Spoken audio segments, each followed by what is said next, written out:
با سلام خدمت دوستان عزیز و فالوورای محترم. امروز در خدمت دوستان ما از استان سیستان و بلوچستان در خدمت شما هستیم برای تحویل و آموزش یک عدد دستگاه ایمپکت پرو که می‌خوایم نظرشون رو درباره گروه پایدار معدن از مشاوره و تست و آموزش‌هایی که درباره دستگاه ایمپکت پرو بهشون دادیم یک نظریه به ما بدن که ببینیم راضی بودن از گروه پایدار معدن گلستان یا نه.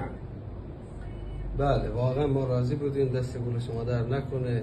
خیلی خیلی خیلی واقعا اون چیزای ریز تا بزرگش هم واقعا به ما گفتیم، ما واقعا راضی هستیم.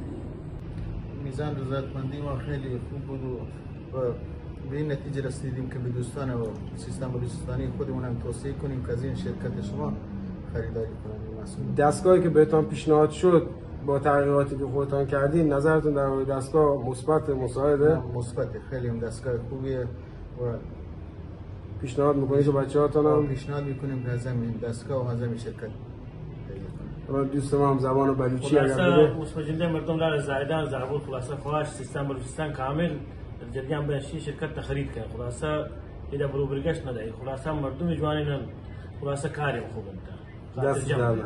خیلی ممنون نظر لطفت. ان شاءالله که بتونیم ما همکاری و برادری ما از اینجا به بعدش بهتر و بیشتر داشته باشیم.